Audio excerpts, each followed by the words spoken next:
Hello दोस्तों, नमस्कार। आपका स्वागत है बहुत बहुत मेरे इस नए वीडियो में, जिसमें मैं आपके साथ एक ऐसे परिवार की कहानी साझा करूंगा जो बहुत ही सामान्य सा और एक छोटा सा परिवार है, जिसमें हस्बैंड वाइफ हैं, मजदूरी करते हैं, बहुत मेहनत करते हैं दिन रात। जो हस्बैंड होते हैं वो एक छोटा सा काम करते हैं कहीं पर, और जो माँ है वो सिलाई बुनाई का काम करके अपने घर लेने के सपने को साकार करने के लिए पैसा जोड़ना शुरू करते हैं। और उनके साथ एक बेटा होता है जो अपनी माँ से बहुत प्यार करता है, जिसकी दुनिया ही उसकी माँ होती है। और कहते हैं कि दुनिया में अगर स्वर्ग से भी बेहतर अगर कोई जगह है तो वो माँ का आंचल है, माँ का आशीर्वाद है, माँ का प्यार है। ये कहानी शुरू होती है, वो छोटा सा परिवार अपने परिवार के सपने को साकार करने के लिए मेहनत करते हैं। एक दिन वही बेटा बड़ा होता है और अपने परिवार के सपने को साकार करने के लिए वह भी काम करना शुरू करता है, पैसे जोड़ना शुरू करता है। जैसे जैसे ज़िंदगी हँसी खुशी आगे बढ़ती है, कुछ समय बाद पता लगता है कि माँ की तबीयत अचानक ख़राब हो जाती है। और माँ को जब अस्पताल पहुँचाया जाता है तो अस्पताल में डॉक्टर उनको एक कैंसर पेशेंट घोषित कर देते हैं, और परिवार बहुत ही परेशान हो जाता है, बहुत ही विचलित हो जाता है। लेकिन माँ तो माँ होती है, हर माँ अपने परिवार में एक सुपर हीरो होती है, एक ताकत होती है, एक शक्ति होती है, एक यूनिटी होती है। और हर कोई अपनी माँ से बहुत प्यार करता है।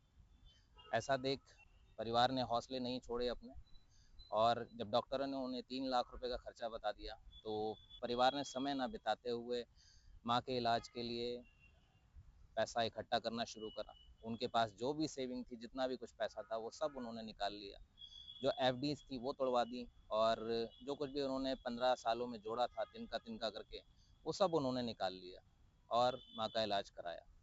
माँ ठीक हुई, घर आ गई, और माँ फिलहाल ठीक थी। लेकिन समय और बीता, 1 साल 1.5 साल बाद माँ की तबीयत फिर खराब हो गई। और जब अस्पताल ले जाया गया तो पता चला कि माँ को सीवियर कैंसर हो गया है।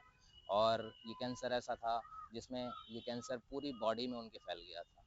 और ये परिवार के लिए बहुत ही चिंताजनक बात थी, क्योंकि परिवार ने अपनी जो भी सेविंग थी वो सारी खो दी थी। और अब परिवार के सामने कोई और रास्ता नहीं था। परिवार केवल सरकारी अस्पतालों के ही चक्कर लगा सकता था। तो परिवार ने निर्णय लिया कि अब उनके पास पैसा नहीं बचा तो वो सरकारी अस्पतालों में जाएंगे और माँ का इलाज कराएंगे।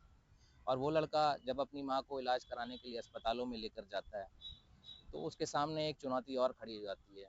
वहाँ वो देखता है कि उसके ही जैसे लाखों लाखों लोग लाइनों में लगे हैं, ओपीडी की लाइनों में और पर्चा बनवाने की लाइनों में और दवाइयों की लाइनों में लगे हैं। उसके ही जैसे लोग जिनके साथ उनका एक कंपटीशन हो गया है, जहां उसे पता है कि उसकी माँ भी जिंदगी की रेस हार सकती है, और वो लोग भी जिंदगी की रेस में लड़ रहे हैं, एक दूसरे से रेस में, एक दूसरे से पहले लाइनों में लगने की रेस में लड़ रहे हैं।